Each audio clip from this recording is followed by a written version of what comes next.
أعوذ بالله من الشيطان الرجيم بسم الله الرحمن الرحيم. Jadi suatu hari saya dolan ke Mbak Dran, terus bilang selamat. Terus Mas Gun bilang salaman kuwi, Mat. Terus salaman. Karo guyang-guyu to. Terus disentak karo Mas Gun. Kurang guyang-guyu, ngerti apa kowe salaman karo sapa? Ngerti. Ya ngono. Sapa? Candun. Lho. Wah, aku seneng banget aku. Ya Allah, Obama kenal saya, aku tidak bangga. Tapi Slamet kenal saya, bangga luar biasa. Loh, nek Obama kenal aku apa angele garing buka YouTube. Wong sak donya kenal aku ada jalurnya. Nek Slamet iso kenal aku iki liwat ngendi? Sapa sing ngandani terus cetha cak nun ngono kuwi. Kuwi sapa sing ngandani? Itu berarti dia hidup di wilayah yang mulia, di wilayah yang wingit, di wilayah yang penuh rohani. Aja diremehke bahwa dia ratus. Janjane ku ora dikitan jane ya ora apa-apa. Upamane ya ning swarga ya tetep mlebu. Kok urung kitan mboten napa-napa ning Slamet, mlebu swarga. Slamet to. Masuk Slamet ditagih. Ya ora mutu no ya ora nek Slamet ya bebas dari segala macam persyaratan, ora jangkep kok ya to. Bebas hisab gitu ya. Wong ya ora dienggo barang. Sunat ra sunat iki bedane apa minggu nguyuh dari Mas Anang. Iya. Disuntik we ora gitu. Gitu. Oke ya, saya tambahin soal Slamet. Jadi saya mohon kepada Allah, Anda itu juga dianslupi roh kecil-kecil seperti itu yang membuat Anda lebih terbimbing hidupmu, gitu ya. Dan setiap orang punya hak.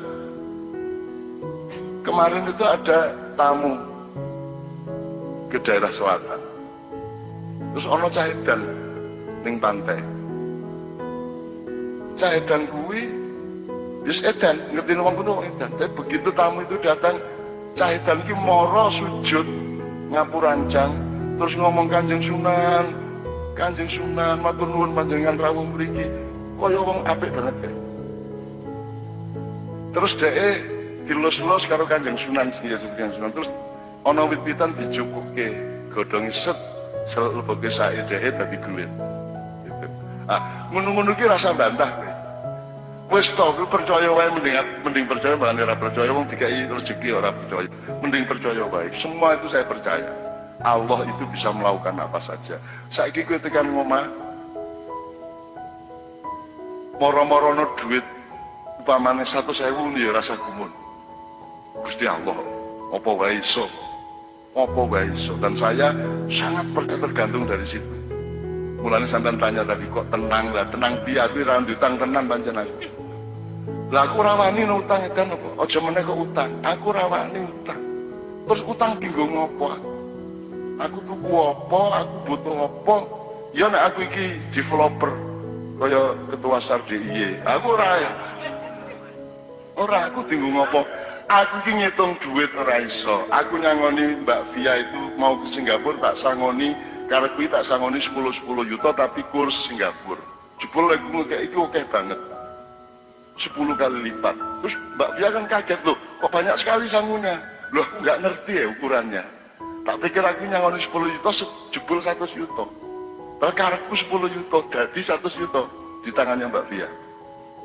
Ning mergo pancen dudu rezekiku harus jeneng kene ditaruh di rumah terus pas dandane apa-apa di rumah di bubur sana duitnya dicolong hilang. Nah, wis ora gelo wong pancen dudu aku karo 10 juta sing 90 juta ilang. Ngono kuwi nek karo Gusti Allah iki aja eman barang, pokoke berarti Gusti Allah iki serius karo aku ngono lho. Modar kuwi rezekimu 10 juta dadak karep 100 juta sing 90 tak jupuk. Aku ngalami ngono Mas.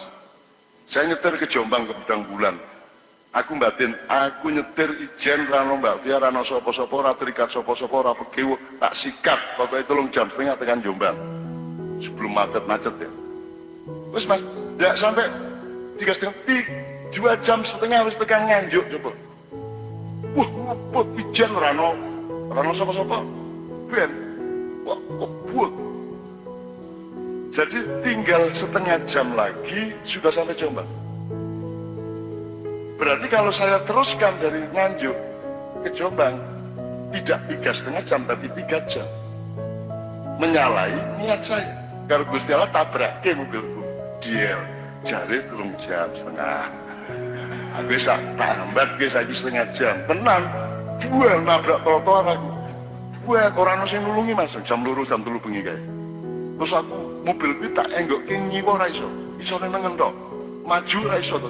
Kalon banget kae. Entek waktu 1,5 jam lagi aku telepon adikku nyusul. Terus mobilku di ewangi adikku ora diderek. Tetep iso ning pokoke ora iso menggok nengen. Ra iso menggok piye? Ora iso menggok nengen. Jadi pas 3,5 jam saya sampai Jombang. Allah itu, kata Rasulullah bilang gini, Allah itu kadang-kadang mendengar seorang hambanya nyeletuk nggak sengaja, tetapi celetukan hambanya itu membuat Allah menyala cintanya kepada hamba itu, sehingga semua masalahnya oleh Allah langsung diselesaikan dan rezekinya dilimpahkan. Tapi Allah kadang-kadang juga mendengar celetukan hambanya, membuat dia sakit hati, sehingga saat itu juga rezekinya ditutup dan dipersulit hidupnya. Nah, awakmu milih di sakarepmu. Nah, Allah ngomong seperti itu menurut Rasulullah, terutama dalam ketika momentumnya adalah hujan turun. Jadi jangan ada yang mengeluh hujan turun. Bahwa Anda kerepotan, bahwa Anda kesulitan, itu berkah juga. Kesulitan itu berkah. Kalau Anda tidak pernah mengalami kesulitan, Anda tidak pernah menjadi dewasa. Kan gitu ya. Jadi kalau ada hujan turun, itu langsung saja, Masya Allah, Masya Allah, Alhamdulillah, Alhamdulillah, Alhamdulillah gitu ya. Nah, bahwa masuk angin, emang jelek masuk angin. Kan bagus masuk angin, Alhamdulillah. Sakit juga bagus, kan gitu. Kalau Anda masih menganggap masuk angin itu buruk, ya Anda belum mengerti kehidupan. Bahwa masuk angin harus disembuhkan, iya. Jadi kan peristiwa menyembuhkan kan juga indah. Dan syaratnya keindahan menyembuhkan adalah ada sakit dulu. Maka sakit itu adalah persyaratan keindahan, kan gitu. Ini sebelum ngomong pajak dan hutang, gitu. Ya gitu ya, satu ya. Nomor 2, saya yang memohon antum tetap di sini. Sesepuh kita Bapak Abdullah Hamahwa yang saya kenal sejak dahulu kala ya, Ustadz ya. Saya kenal beliau sejak dahulu kala, dan ini harus kita ta'zimi sebagai salah satu rujukan sejarah kita, termasuk rujukan pengetahuan dan jurisprudensi ilmu-ilmu tentang keindonesiaan, karena dia lebih berpengalaman dibanding kita semua. Itu hati awakmu nanti dibanding beliau itu. Dia dulu ngalamin bagaimana mendirikan HMI awalnya, dia mengalami bagaimana Bung Karno agak terpecah hatinya terhadap HMI dan CGMI. Saiki wis gak ono wong kenal CGMI toh. Udah nggak tahu CGMI ya. Ya gimana, itu musuh utamanya dulu adalah CGMI dan GMNI separuh gitu ya, dan seterusnya. Tapi nggak usah saya ceritakan karena Anda sudah lelah bermusuhan dengan macam-macam, sehingga tidak usah saya ceritain permusuhan. Nomor 2, dari sekali lagi soal mengeluh tadi, tidak ada gunanya mengeluh itu. Yang ada bersyukur saja, meskipun belum masuk akal. Jangan khawatir, nanti Anda akan ketemu bahwa dia rasional, bahwa bersyukur itu rasional. Jadi tidak usah faham dulu baru bersyukur saja dulu supaya Anda faham. Jadi ini logika-logika yang dia keluhkan tadi itu tidak akan tercapai karena kalau tidak ada manusia Indonesia baru yang mencoba memperbaiki kembali logikanya. Jadi alhamdulillah Ma'iyah ini, saya sudah melihat bulan-bulan terakhir ini yang disebut qaumun akhir. Jadi Allah tidak perlu menghancurkan bangsa Indonesia untuk kemudian dikasih kaum yang baru, umat yang baru untuk membangunnya. Di tengah kehancuran ini juga sudah lahir manusia baru seperti Anda, seperti Arek Gendeng Malang Budi Setiawan Iku Mangsa Piturute. Itu manusia baru, itu hibrida baru Indonesia. Dan selama masih hibrida gendeng yang mengurusi itu, Anda juga tidak usah mengeluh. Wis mesti wong gendeng wis mesti ngono iku, katika apa meneh. Tapi kan ada Anda, ada dia, ada teman-teman semua, dan ada kita. Usiamu kan masih 20, 30, 40 paling ya. Jadi kita punya harapan besar, dan ini jumlah kayak Anda ini ada di mana-mana, di Purwokerto, Banyumas, Purbalingga, Ngawi, Madiun, Ponorogo lahir manusia baru Indonesia. Jadi Allah tidak perlu menghancurkan bangsa Indonesia. Allah di tengah kehancuran ini langsung melahirkan qaumun akhir, Indonesia yang berbeda, Indonesia yang baru. Dan itu sudah terjadi. Itu loh. Bahwa nanti berhasilnya itu bertahap. Mungkin Anda sudah umur 50 baru kelihatan. Saya mungkin sudah, mungkin anak saya, cucu saya dan seterusnya baru berhasil betul. Loh, ini kan komplikasi penyakitnya luar biasa. Dan Anda tadi itu digaram-garami sama Anda sehingga anak Malang itu tidak tahan. Wis loro dikei lombok meneh. Wis seru aku iki nek gendeng wis seru. Kan gitu ceritane kan ya, sehingga si siapa tuh Doni Setiawan tadi kan wis seru aku nek gendeng aja dipeliak-peliak kan gitu kan. Oke. One, itu first. The second, saya seneng ini, siapa tadi menyanyi Rutsana ya tadi siapa? Dia dan siapapun. Kenapa di KJ ini semua boleh tampil? Nggak ada syarat. Setan pun tampil boleh. Karena kalau dia berbuat buruk di sini, dia akan mengalami kebakaran di dalam hati, jiwa, dan pikirannya. Mungkin juga hidupnya. Barang siapa berbuat jahat di sini, barang siapa punya hati jahat di sini, Anda tunggu. Tidak usah lama-lama, Anda tunggu saja. Jadi semua yang di sini ini, Ustadz Imam, ini mereka orang-orang insya Allah tulus. Mereka semua ikhlas untuk Indonesia. Tidak ada orang mau jauh-jauh, apalagi di Jakarta yang bukan kota ini, tapi hutan rimba ini, yang tidak jelas ini. Mau datang-datang jauh-jauh ke sini tanpa pamrih, tidak mencari uang, tidak mencari apa-apa, kecuali mencintai Indonesia. Masa Allah tidak akan membuat Anda hidup lebih berperan dan lebih sumringah di masa yang akan datang. Jadi ini mereka insya Allah tulus semua. Nah, setan pun kalau dia tampil di sini, itu mau tidak mau dia harus berbuat baik. Jadi Anda pengennya setan berbuat baik atau berbuat buruk? Benar. Karena Anda maunya setan itu buruk, toh. Ya toh? Dan Anda sudah klaim dengan stigma setan itu buruk. Lah itu kan salah Anda ngomong gitu itu. Setannya mengeluh sama saya. Saya ini disuruh Allah ini saya jadi setan ini. Saya ini cuma taat. Saya tidak punya kemungkinan lain. Sama dengan malaikat, tidak punya kemungkinan lain. Manusia dan jin punya kemungkinan. Faman syaa falyu'min, faman syaa falyakfur. Kalau kamu mau percaya, percaya. Kalau mau khianat, khianat. Kalau kamu mau baik, baiklah. Kalau mau buruk, buruklah dengan resiko masing-masing. Kita punya demokrasi dari Allah. Setan tidak punya. Lebih beruntung mana Anda apa setan? Kan lebih beruntung Anda. Makanya saya itu tidak tega sama setan. Kalau sholat, kalau saya kebetulan jadi imam, saya tidak ngomong, ayo softnya dirapatkan supaya tidak diisi setan. Saya tidak tega.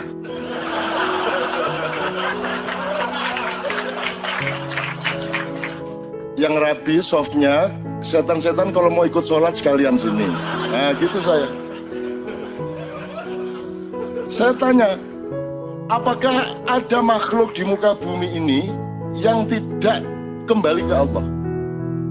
Jadi bagaimana mungkin saya mendoakan siapapun dan mengharapkan siapapun untuk tidak kembali ke Allah? Kemudian Anda dibiaskan oleh Allah sendiri supaya Anda diuji fokus sama Allah apa tidak dengan dikasih idiom neraka dan surga. Terus Anda semua itu pokoknya enggak pakai mikir, pengen ke surga semua. Saya kasih tahu surga itu sepi banget. Anda ke sana nanti kesepian. Nanti dilang bentino. Isinya cuman siapa? Paling Hizbut Tahrir, MTA, Wahabi Salafiyah baru ya, LDII, ya NU Muhammadiyah, Syiah, semua neraka. Jangankan lagi Kristen, Buddha, Hindu semua di neraka. Lah kok kamu mau masuk surga itu gimana? Nggak punya teman. Sudah masuk surga nanti Anda disuruh jenggoten lagi. Iya coba. Bener nggak? Apa yang membuat kamu ingin masuk surga itu apa? Di sana jelas isinya kan sudah jelas toh. ISIS masuk surga, ya toh. HMI sekarang belum tentu masuk surga. Wong PMI aja nggak masuk surga, apalagi HMI, kan gitu. Ya toh, ya itu ya. Oh, PMI bisa selawatan aja nggak masuk surga, apalagi HMI yang bisanya intelektual modern toh, kan gitu. Nah, ini kalau pakai cara berpikir yang terjadi sekarang loh ya, surga itu sepi, jadi Anda nggak usah mikirin surga menurut saya, nggak usah mikirin neraka, pikirkan Allah.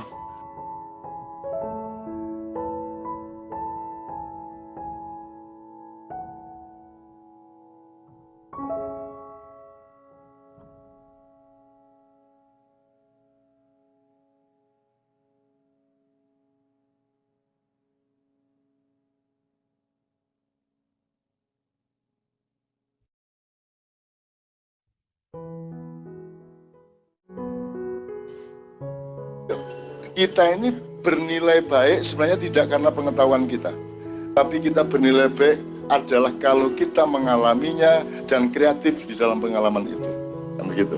Demikian juga Tuhan Yang Maha Esa, misalnya art. Kalau ngomong art jangan hanya pengetahuan. Kalau Anda tahu art berarti gini, yang paling gampang dari Islam Pak. Ya. Kalau dalam fikih Pak, sholat itu yang penting Allahu Akbar nganti tahiyat, yes. Itu sah sudah. Meskipun hatinya ingetnya pacarnya terus, sah enggak Pak? Ya, sah. Tapi itu sholat bukan itu. Bukan.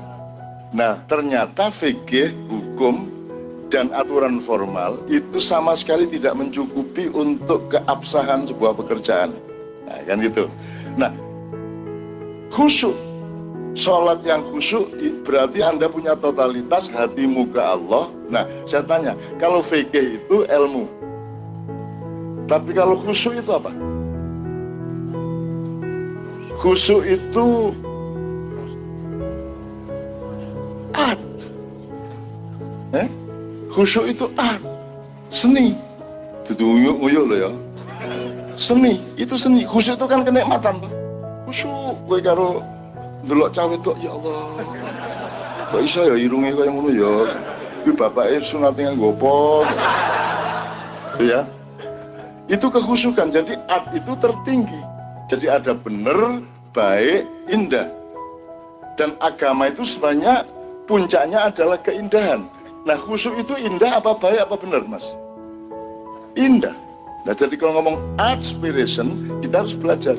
Ternyata kita, Anda mahasiswa Visipol, punya concern dan sadar dan bahkan secara naluriah sudah memanjat naik menuju art. Dan ini Indonesia kan tidak ada artnya belas lagi, gitu. Jadi orang-orang seni ini mengising toh. Nah, art kan seni toh, seni lah kencing toh. Ini kencingnya kurang ngising yang oke. Maka disebut demokrasi oleh acara malam hari ini. Ini judulnya demokrasi. Jadi beliau mengeluh bagaimana kita belajar supaya tidak seperti politisi yang sekarang yang demokrasi kerjaannya. Yang berbuat gila sehingga memecah belah rakyatnya, kan gitu di proposal Anda itu. Nah berarti Anda sudah tahu bahwa art ini soal kekhusyukan, ini soal kesungguhan. Jadi cinta iki ya iki soal cinta, itu soal bener salah, itu soal apa, ini soal cinta. Oke, satu inspiration Mas, Anda jadikan art dengan inspiration jadi satu art inspiration. Inspiration to what do you mean by inspiration? Inspirasi itu kan sesuatu yang datang ke Anda, betul enggak? Apakah itu sesuatu yang lahir dalam diri atau sesuatu yang datang ke Anda? Kalau Anda dapat ilham itu Anda yang bikin ilham atau Anda dikasih ilham? Siapa yang ngasih? Nah, kalau sudah dijawab yang ngasih Tuhan, gak ono mata kuliah. Di mana Anda belajar tentang ilham? Di fakultas apa? Maka mau tidak mau saya pakai Ketuhanan Yang Maha Esa, di mana saya menggali Islam dari situ. Di dalam Islam kita punya stratifikasi, ilham itu paling bawah untuk semua orang, di atasnya ada fadilah, di atasnya ada karomah, di atasnya ada wahyu. Tapi ini tidak usah saya perpanjang. Nah kalau Nabi haknya adalah mendapat wahyu, kalau para aulia haknya mendapat karomah. Kemudian orang-orang awam tapi punya ketekunan yang khusus, dia akan mendapatkan fadilah, dan untuk semua orang akan mendapatkan ilham atau inspirasi. Tetapi ini juga tidak benar-benar aman. Saya bantah-bantah sendiri pengetahuan saya. Sebenarnya tidak, Tuhan itu kalau gini, kalau wahyu itu emas 24 karat pamannya ya. Nek karomah itu perak, nek fadilah itu perunggu. Nek kalau ilham itu apa wis? Timah ngono ya. Timah apa besi lah gitu ya. Besi tua gitu ya. Enggak gitu sebenarnya. Ketika saya mempelajari enggak gitu. Tuhan itu ngasihnya random aja dikasih. Tapi tergantung softwaremu. Bagaimana kamu mau online handphonemu Nokia pisang? Betul enggak? Jadi ternyata bukan Tuhan ngasih perbedaan inspirasi kepada manusia. Yang terjadi adalah Anda harus meningkatkan softwaremu, receivermu, daya tangkap, daya serap di dalam pikiran dan hatimu, supaya kamu mendapatkan lebih banyak meskipun tidak akan sampai ke tingkat wahyu. Kalau wahyu itu betul-betul default gitu ya. Tapi kalau karomah ke bawah itu sebenarnya tergantung Anda. Jadi setiap orang bisa mendapatkannya tergantung Anda kreatif apa enggak. Anda mengasah diri Anda apa enggak. Itu soal artspiration. Artspiration. Gabungan yang sangat bagus dan saya sangat senang. Berarti Anda membuka pintu kasyaf. Anda membuka pintu-pintu yang sebenarnya secara akademis orang tidak kesana sama sekali. Ya Pak Rektor ya. Oke. Untuk itu gini. Sekarang kita buka dengan Kiai Kanjeng. Tapi dengan keyakinan gini Pak Rektor, ini di Nyun Sewu, karena saya kan belajarnya ya, mau nggak mau ya dari Al-Quran Pak. Ya salah ya aku nggak lulus. Saya nggak lulus di sini. Tapi jangan lupa saya ini tetap disayang juga sama Pak Rektor, sama bapak-bapak dulu, sama teman-teman saya, adik-adik kelas saya. Rektor-rektor sekian kali itu kan adik kelas saya semua Mas. Kan gitu kan, dan saya ternyata tetap disapa oleh UGM. Saya ini anggota Kagama, coba gue. Jadi aku neng bandara ada ID-nya Pak duduke Kagama. Oh, set, nah, gitu Kagama saya di samping SAR gitu. Dan kartu kepala penasihat keamanan PJKA. Jadi semua urusan kecopetan segala macam itu sebenarnya adalah dalam ayoman saya. Saya tahu siapa yang nyopet dan seterusnya gitu. Nah, saya belajar di Al-Quran dan Allah menyatakan di surat setelah kasus Ahok. Nah, kemudian ada surat Al-Maidah 54 Pak Rektor. 54 itu Allah menyatakan kalau kalian murtad, maka aku mendatangkan kaum yang baru, aku menciptakan kaum yang baru, yang aku cintai dan mereka mencintaiku, dan mereka aku beri sifat dua, azillah alal muslimin wa izzah alal kafirin. Kalau mau dijelaskan mohon izin. Jadi Anda ini menurut saya dan saya sangat yakin dan aku kecewa nek ora. Saya kecewa kalau tidak. Ini saya berpuluh-puluh tahun ini saya menemani anak-anak muda ini, kalau ternyata bukan itu maksudnya Allah. Nek ngono ngopo biyen kok dadak ngangge ayat kuwi, aku iki kapusan aku 20 tahun aku. Tego menurut aku ya. Saya akan bilang sama gitu sama ini, saya yakin sama Anda. Ini benar loh Mas. Ini kita 5 tahun lagi berubah. Dan Anda yang harus ambil peran. Anda yang ambil peran. Siap-siap semuanya Mas. Anda sudah lulus toh? 5 tahun lagi? Udah. Loh, bahkan nanti 5 tahun mungkin masih belum berperan, Anda masih mimpi-mimpi, masih magang-magang, tapi 10 tahun lagi, tahun 2024-25, ya, insya Allah Anda akan sudah berperan. Dan Anda harus menjadi orang seperti yang Anda cita-citakan malam hari ini. Jangan sampai menjadi politisi yang merusak seperti yang ada sekarang, kan gitu, betul nggak? Nah, Anda harus siap. Dan saya seriusin sama mereka Pak. Ini Allah mencintai mereka, maka mereka berkumpul di sini, maka mereka berkumpul di seluruh Indonesia. Saya ketemu mereka, dan malam hari ini adalah saya ketemu anak-anak muda ke 4018 titik di seluruh Indonesia. Jadi saya tidak pesimis kepada Indonesia bahwa sekarang bosok, ya semoga lah rapopo. Tapi kan sudah ada benih baru, sudah ada kembang yang bersemi yang baru, sudah ada buah-buah yang mulai pentil nek coro pelem apa tuh ya? Sebelum mangga apa? Pencit. Sebelum pencit? Sebelum pencit? Pendil. Agak.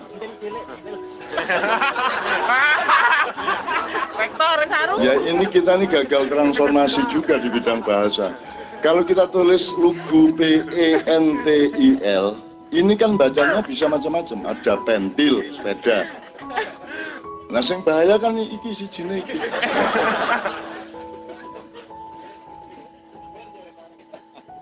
Tapi kan kalau saya sebut kata itu Pak, bahagia mereka. Maka kalimat yang baik dan membahagiakan berarti kalimat thayyibah. Ngono ae wis. Terus besok ngomong, apa kalimat thayyibah? Wah, ngawur bocah-bocah. Ya oke. Jadi saya yakin sama mereka Pak. Dan malam ini bagi saya ini sebuah pekerjaan sangat spesial, di mana saya nyicil untuk bersama-sama anak-anak muda ini untuk siap tandang, matek aji, berjuang untuk membangun Indonesia yang tidak seperti sekarang, dengan kematangan ilmu dan kematangan budaya serta mental. Nah, untuk itu yang pertama saya akan membaca. Saya lama tidak nulis puisi Pak, tapi untuk panjenengan ini saya nulis 2 puisi Pak. Oke, bismillahirrahmanirrahim, kita buka.